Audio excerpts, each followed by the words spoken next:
예레미야서 25장은 하늘의 왕이 정하신 바벨론 포로 70년이 차면 히브리 노예들이 예루살렘으로 돌아가게 하실 만왕의 왕의 뜻을 예언합니다. 여러분, 이 세상이 그냥 돌아가는 것 같지만 반드시 가장 높은 하늘의 보좌에 계신 하나님의 뜻대로 정확하게 톱니바퀴처럼 돌아간다는 것을 기억하시기를 바랍니다. 그러나 70년이 차면 제사장 나라를 징계하는 큰 몽둥이로 사용하신 더 악한 바벨론도 벌에서 영원히 폐허가 되게 하실 것도 예언합니다. 그 시대, 그 나라, 그 민족의 교회가 하나님의 마음과 뜻에 합당하게 제 길을 가지 않으면 하나님은 심판합니다. 징계의 몽둥이를 들어서. 하나님의 집부터 심판이 나고 그 다음에 그 심판의 몽둥이로 쓴 그 악한 자들을 그 뒤에 하나님이 심판합니다. 왜 하나님의 집을 깨뜨리고 심판할까요? 우상 숭배를 하기 때문에 그래요. 그래서 이것은 이스라엘에게만 일어나는 일이 아니라 우리도 우리 마음이 하나님의 집이기 때문에 마음을 잘 지켜야 돼요. 다니엘은 바벨론 포로로 잡혀가 고위 관료로 일한 지 한 70여 년이 차갈 때 바벨론이 메대 나라에 의하여 멸망당하는 역사적 격변의 증인이 됩니다. 바벨론 제국은요, 역사상 가장 화려하고 부강했던 황금의 제국이었습니다. 절대로 무너지지 않을 것처럼 생각했는데 그 제국의 총리로 고위 관료로 섬기는데 메대라고 하는 별로 약하고 별 볼 일 없는 나라에 의해서 어이가 없이 하루 만에 무너지는 거예요. 다니엘서 9장은 이 세계사의 격변기에 예레미야서 25장에 바벨론 포로 70년의 뜻을 깨닫게 되었다고 설명합니다. 70년 만에 돌아와서 예루살렘 성전을 재건하고 그 성전에서 제사 드리는 이 사건이 단지 유대인만의 사건이 아닌 것을 깨닫게 돼요. 이 70년을 통하여 오실 메시아, 누구시죠? 예수 그리스도. 오실 메시아를 통한 세상 끝날까지,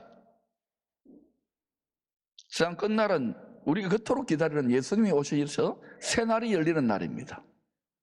믿습니까?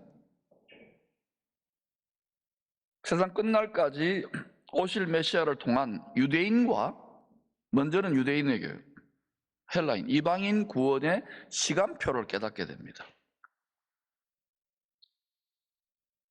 그 시간표가 70년인데 그냥 일어나는 일이 아니라 하나님이 모든 하나님의 선교, 구원의 추수를 다 이루는 일을 70일에로 작정하신 거예요. 여기에 이제 성경을 깊이 알아야 되는데 70일에는 이렇게 생각하면 됩니다. 70년의 속에서 이제 보여주신 뜻인데 77이 490년이라고 생각하면 됩니다. 그리고 그것은 유대인과 관련된 시간 계획표예요. 근데 그 속에 우리 열방 모든 민족의 구원도 거기 시간표 속에 들어있는 거예요. 다니엘서 9장 20절부터 27절까지가 금식하며 기도했던 다니엘에게 천사장 가브리엘을 통해서 응답을 주십니다. 그 하나님의 뜻을 알려주신 구원의 시간표가 71회입니다. 77이 490년입니다. 이미 69일에, 그럼 77이 49에서 69일에는 483년이 되겠죠. 7년 빼면은. 69일에 493년은 여러분 연구해 보세요. 기름 부음을 받은 자, 메시아 예수의 죽으심과 부활을 통해서 다 지나갔습니다. 그리고 지금은 예수님 부활하여 승천해 계시잖아요. 그래서 마지막 한일의 때까지 하나가 남았거든요. 7년이. 그때까지 해서 이방인의 추수가 막 전개되고 있는 거예요. 이제 다시 오실 메시아를 통하여 이스라엘의 남은 알곡, 남은 자를 구원하여 추수를 마무리하는 한 일회의 예언의 성취를 남겨두고 있습니다. 이방인 알곡 영혼 추수가 마무리되어 가면 로마서 11장 25절에 보니까 이방인의 충만한 수가 차면 구원받은 수지만은 알곡 열매로 보면은 추수가 충만한 알곡이 차면 점점 차가는 거예요. 그러면 이스라엘의 남은 알곡들을 추수하기 위한 한 일회의 예언이 응하게 될 것입니다. 다니엘서 9장 27절이 핵심이에요. 같이 읽어볼까요? 시작. 그가 장차 한 일회 동안의 언약을 굳게 맺고 그가 그 일회의 절반에 제사와 예물을 금지할 것이며 또 포악하여 가정한 것이 날개를 의지하여 설 것이며 또 이미 정한 종말까지 진노가 황폐하게 하는 자에게 쏟아지리라 하였느니라 하니라. 그가 장차 많은 사람들과 더불어, 이 그는 누굴까요? 이전까지는 국제적으로 또 한 나라나 민족이나 지역적으로 적그리스도 하나님 뜻을 대적하는 그러한 짐승 같은 왕이 있었다면, 이때는 그가는 전 세계를 다 사실은 하나로 다스릴 수 있는 권세를 위임받은 적그리스도 짐승이라고 생각하면 돼요. 그가 장차 많은 사람들과 더불어 한 일회 동안의 언약을 굳게 맺고 7년입니다. 이것은 여러 성경학자들이나 일종의 평화 조약인 거예요. 굳게 맺는다는 말은 그러면 어디하고 지금 아브라함의 혈통적 씨에서 나온 이삭과 이스마엘, 그리고 야곱의 또 이삭의 아들 야곱과 에서 여기에서 지금 그 이스라엘과 그다음에 그 이방인들 중에 특히 이슬람권이 죽기 살기로 좀 싸우잖아요, 지금. 그죠? 근데 이스라엘이 아주 몇백 분의 1로 작은데도 이기지를 못하잖아요. 그렇게 그 갈등을 봉합하는 7년의 평화 조약을 이룰 것이라고 학자들은 또 봐요. 그러면 이 화약고, 세계 가장 민감한 화약고, 지금도 막 미사일 날아가고 이러잖아요.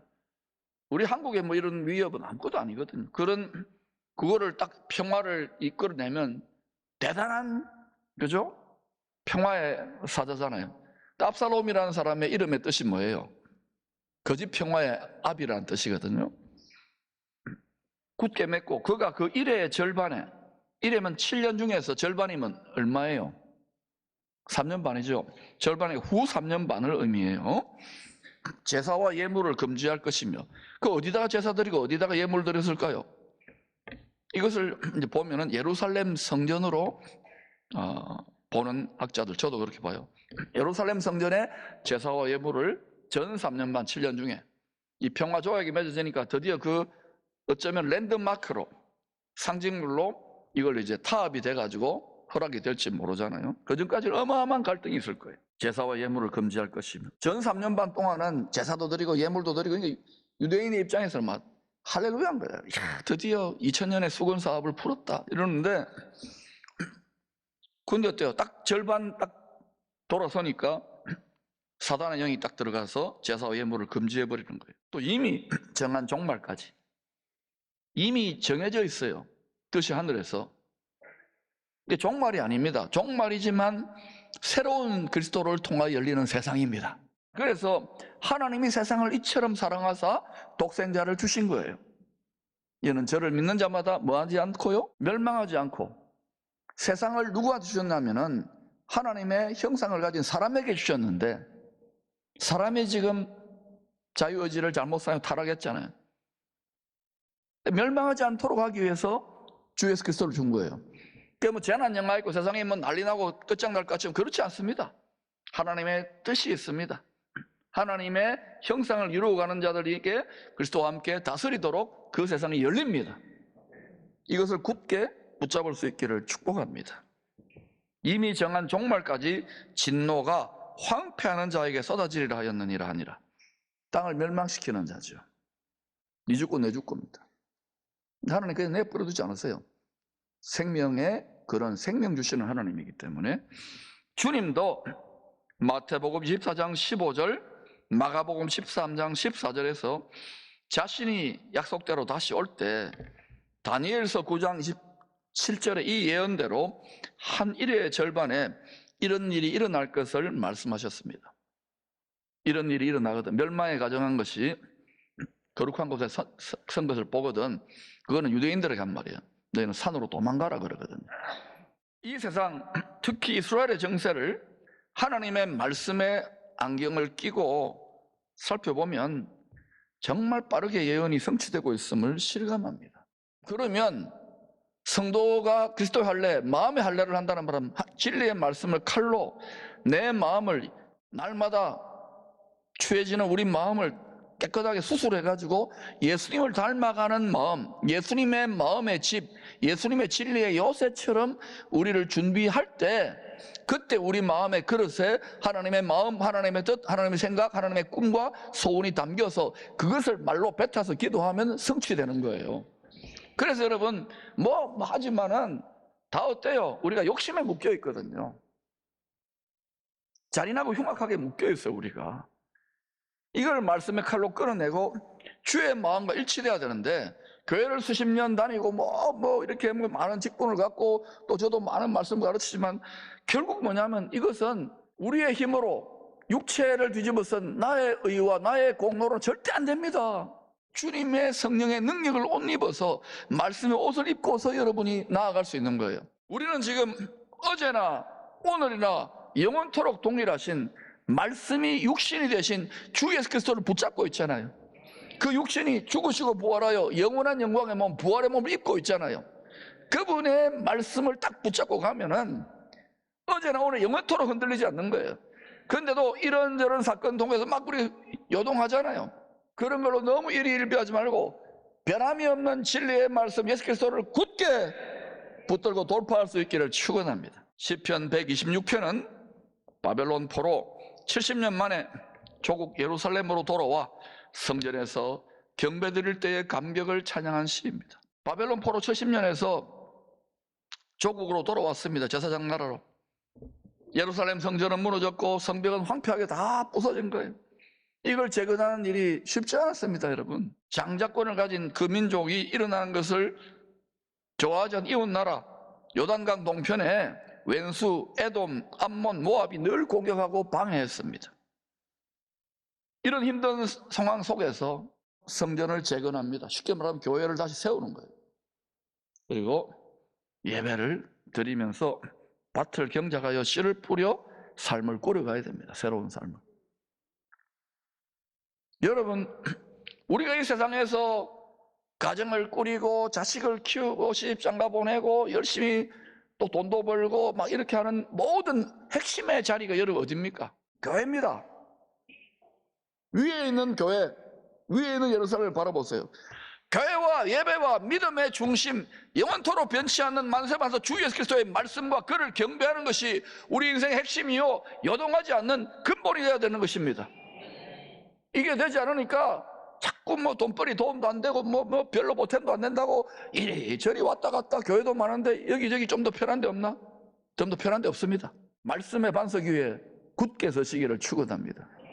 모래 위에 서서 듣기만 하고 불순종해서 그냥 위기가 오고 시험이 오고 고난이 오면 자빠지고 넘어지는 거 말고 여기에 끝까지 이 신념, 요동하지 않는 변함없는 진리를 붙잡고 전진하시기를 축원합니다. 1차 포로 귀환 지도자 스룹바벨 총독과 대제사장 여호수아가 학계 스가랴 선지자의 말씀에 고무되어 드디어 성전을 재건합니다. 너무 힘드니까 스룹바벨과 여호수아 대제사장들이 포기하려고 했어요. 백성들도 다 힘드니까. 그런데 하나님의 감동으로 설교했겠죠. 말씀을 전한 학계 스가랴 선지자의 말씀에 백성들이 힘을 얻고 지도자도 힘을 얻어서 드디어 성전을 재건하고 예배드린다. 우리로 말하면 위의 것을 바라보세요. 위의 것을 생각하세요. 이것만 바라보면 자꾸요 예수 믿어도 우울증 걸리고 낙심하고 화병 생기고 그렇습니다. 위의 것을 바라볼 때, 영원한 영광을 바라볼 때 우리도 그 햇빛을, 그 영광의 빛을 받아서 빛이 난답니다. 1차 포로 귀환해서 성전 재건 이제 완성되고 난 다음에 대제사장 아론의 16대 손 에스라가 2차로 귀환하여 모세 율법대로 성전 제사의 명맥을 이어갑니다. 그래서 에스라를 제2의 모세라고 하는 거예요. 제2의 출애굽을 이끈. 그때는 성전이나 성막이 없었어요. 그냥 말씀 중심에, 율법 중심에 이제 성전 제사의 맥을 이어갔던 거예요. 3차 포로 귀환의 지도자 느헤미야 총독에 하여 성전을 지키기 위한 예루살렘 성벽이 재건이 됩니다. 예루살렘 성벽이 왜 재건되었을까요? 그 목표는 뭐냐면 그 속에 있는 예루살렘 성전을 지키기, 예배를 지키기 위한 거예요. 또 성전을, 예배를 지키는 목적은 뭐냐면 그 성전에, 예루살렘 성전에 성소를 넘어 지성소에 은혜 보좌 위에 임하는 하나님의 영광, 구름기둥, 불기둥이잖아요. 그 하나님의 영광을 지키기 위해서 성벽을 재건했던 거예요. 이거는 우리도 똑같습니다. 우리가 거룩한 나라잖아요. 걸어다니는 거룩한 나라예요. 이 세상 사람들, 이 세상 나라들과 구별되는 거예요. 거룩한 나라인데 우리 거룩한 나라의 마음이 성입니다. 우리 마음의 성벽을 잘 지켜야 되는 것은 우리 마음 안에 있는 성소와 지성소, 그 마음에 임하는 하나님의 영광을 지키기 위한 거예요. 그래서 먹든지 마시든지 공부하든지 비즈니스 하든지 무엇을 하든지 하나님의 영광을 위해서 하시기를 축원합니다. 이 하나님의 영광, 십자가의 영광을 말해요. 주님은 십자가 지고 거기까지 들어가셨잖아요. 십자가 지지 않는 하나님의 영광이 영이 임한다고요? 어림없어요. 그래서 십자가가 세상 사람들에게는 그냥 육체를 따라 신앙생활하는 사람들에게는 부끄러운 것이지만 우리는 그렇지 않습니다. 십자가는 하나님의 능력이요, 하나님의 지혜고 우리의 자랑거리예요. 부끄러워하지 마시기를 축원합니다. 아무리 방해가 많고, 아무리 어려움이 많고, 아무리 대적하는 일이 많고, 아무리 뜻대로 안 되더라도 뜻이 하늘에서 이루어져 있습니다. 순종하는 성도들의 믿음을 통하여 결국은 땅에서도 이루어짐을 보여주는 것이 바로 예루살렘 성전이 재건되고 성벽이 회복되는 거예요. 그런데 또 예루살렘 성전이 어때요? 주 70년에 또 무너져요. 로마의 디도 장군의 군대에서. 그것도 세워질 겁니다. 또 무너질 겁니다. 결국은 지금 하나님 뭐 하느냐? 이 땅 바벨론 성을 생각하는 것이 아니라 위에 있는 예루살렘, 결국은 하늘과 땅이 하나 된 만물이 새롭게 되는 새 예루살렘 성을 보고 가라는 거예요. 이게 신앙생활에 보이지 않는데 바라보는 거예요. 말씀으로. 이거 안 되면 여러분 묶여버려요. 육신의 생각에. 하나님 말씀을 계속 읽고 말씀에 순종하면서 우리 자아가 깨어지고 못 바뀌어지면서 주님을 닮아갈 수 있기를 축원합니다. 바벨론 노예로 살다가 조상에게 약속하신 땅에 돌아와 성전에서 경배해드리던 그 성도들의 심령이 어땠을까요? 포로에서 돌아온 유대인들이 다시 세운 성전에서 하나님의 경배를 드릴 때 꿈꾸는 것 같았어요. 큰 기쁨과 감격이 있을 것입니다. 그러나 예배드리고 이제 교회 바깥에, 성전 바깥으로 나가서 이제 삶을 꾸려가려고 합니다. 황폐한 땅입니다. 기경하고 씨를 뿌릴 때는 눈물이 났을 것입니다. 우리도 마찬가지 아닙니까? 예배드리고 나면 어때요? 나가면 바로 여러분 집이 어때요? 구석이 되어 있죠. 왜 이렇게 설거지는 쌓이고, 왜 이렇게 청소할 거는 많고, 왜 이렇게 빨래도 많고, 또 비즈니스 내일 또 가야 되잖아요, 회사에. 가기 싫어 죽겠어요, 그죠? 그런데 여러분, 그런 상황 속에서 그들은 어떻게 했느냐? 내가 눈물을 흘리면서도 씨를 뿌리면 기쁨으로 곡식단을 거둘 것이라는 이 소망을 품고 눈물 흘리며 씨를 뿌렸던 거예요. 내가 하나님의 뜻과 방향과 꿈에 합당하다면 나를 도우신다고 믿고 전진할 수 있기를 축원합니다. 그거를 제끼고 나의 뜻과 나의 꿈을 이루고 나의 욕심을 채운다? 우선은 좀 채울 것 같지만 반드시 드러나게 돼요. 이 땅에 아니면 주님의 판단의 보좌에서 반드시 드러난다니까요. 그러므로 마음을 잘 지키기를 축원합니다. 1초도 방심하지 마세요. 시편 120편 6절, 5절 6절입니다. 눈물을 흘리며 씨를 뿌리는 자는 기쁨으로 거두리로다. 울며 씨를 뿌리러 나가는 자는 반드시 기쁨으로 곡식단을 가지고 돌아오리로다. 좋은 마음밭이 많지 않기 때문에 기경된 주의 마음밭처럼 주님은 이 세상의 밭에서 죄를 사해 주시는 복음의 씨앗을 품고 잘 성장한, 잘 익은 성도들을 지금도 추수하고 계셔요. 우리를 이겨가야 되는, 성장해야 되는 거예요.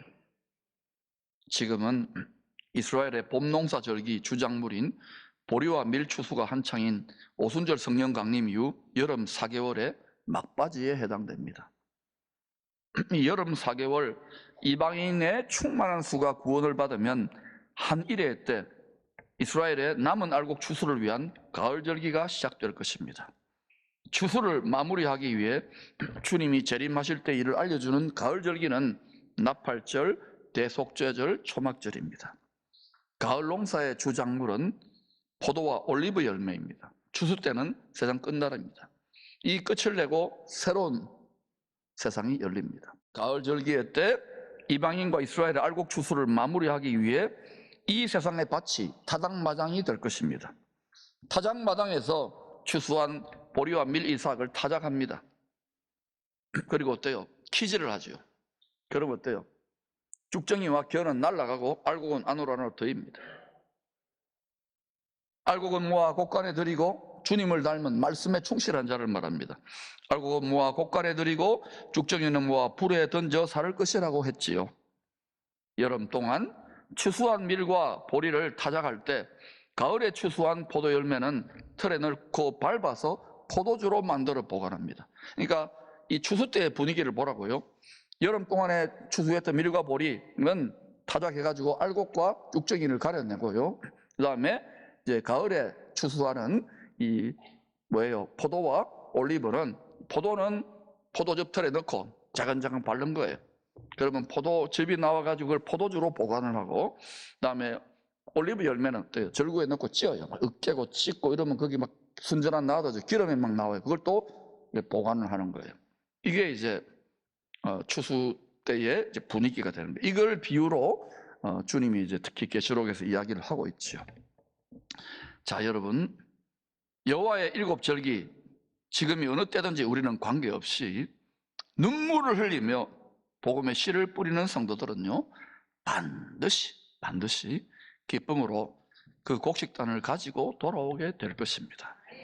무엇이든지 심은 대로 거두게 될 것이기 때문입니다. 콩 심은 데 콩 나요. 육체를 위해 심으면 육체로부터 썩어질 것을 거둡니다.